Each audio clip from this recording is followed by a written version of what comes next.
There's a new 2D roguelike in town, and its name is Elsie. My name is Andrew, and in this video, I'm going to share 8 tips that I picked up during my time with the game. Hopefully, these tips will help you get started on the right foot with this stylish roguelike. Before we dive in, if you're curious about Elsie, if you want to know more about it, if you want to know if it's right for you, check out my review for it right here on the channel.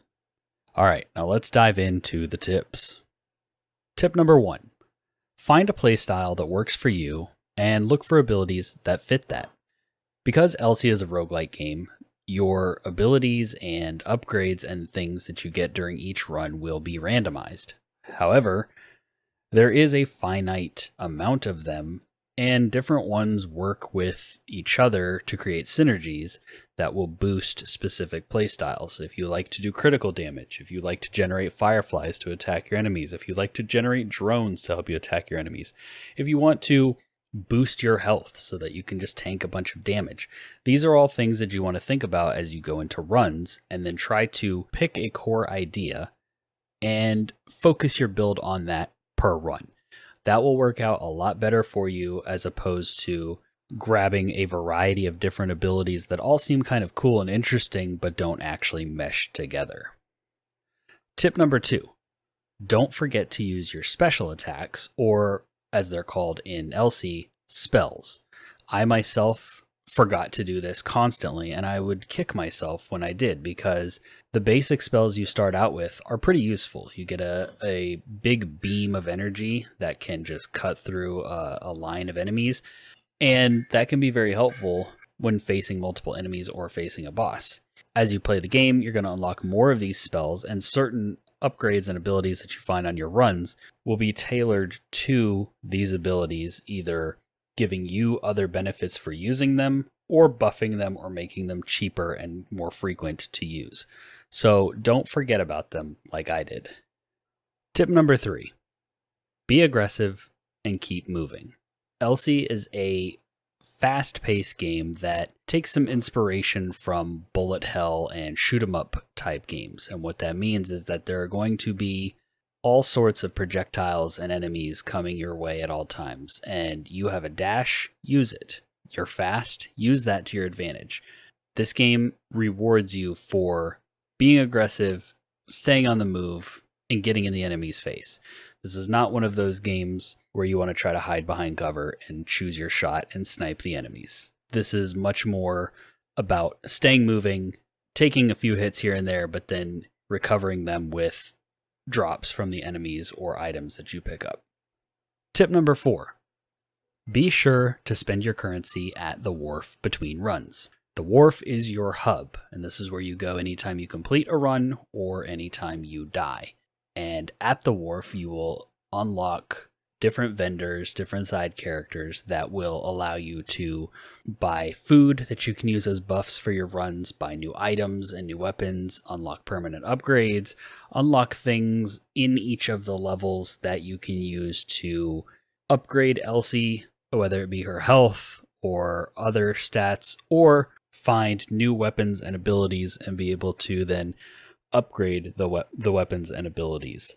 So don't hold on to your currency. You need to spend that. That's going to make the game easier as you go through. Tip number 5. Learn the parry and use it. The parry is very important in Elsie. It can be a little bit awkward to get the hang of at first, but I promise you that it is worth practicing and learning how it works. The counterattack to the parry will allow you to break shielded enemy shields. The parry will allow you to negate all damage. The parry while dashing will allow you to negate damage when going through environmental obstacles. The parry is very important in this game, and I highly recommend that you take some time to sit down and practice with it on a screen where there's 1 or 2 enemies, just shooting a steady stream of projectiles at you so that you can get comfortable with the timing of the parry and the counterattack. The counterattack to the parry has a bit of a delay to it, and that can take some getting used to, but it will be worth it if you can do this without thinking about it in the heat of battle. Tip number 6. This one goes hand in hand with the last tip of learning the parry. Shielded enemies need to be parried and then countered in order to break their shield. However, you do not have to parry an attack in order to do this. You have an ability in Elsie where you can parry while you dash.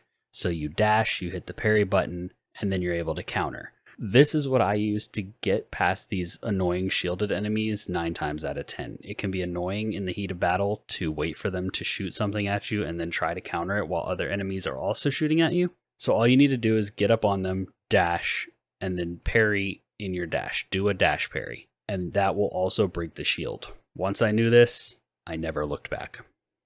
Tip number 7.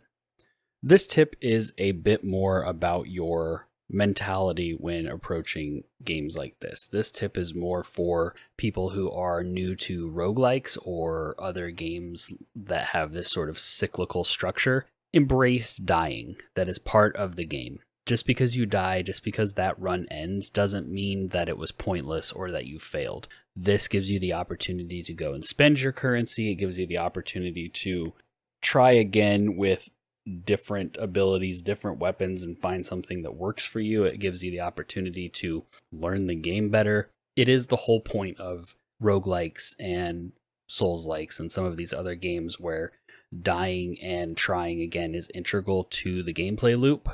So don't get frustrated. Embrace dying, embrace failing runs. That is all part of the game.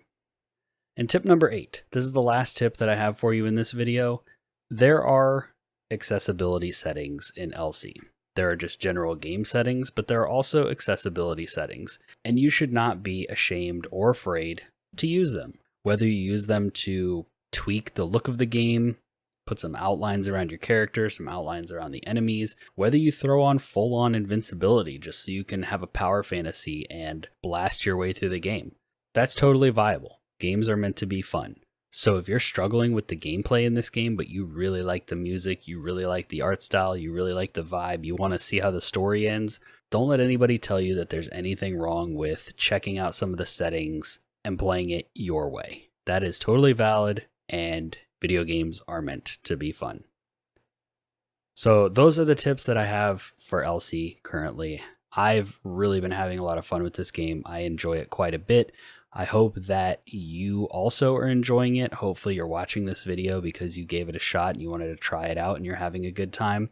And hopefully these tips were helpful. Hopefully you learned something. Hopefully they give you the edge or the leg up to carry on and continue with Elsie and have a good time with this really stylish and fun newcomer to the roguelike genre.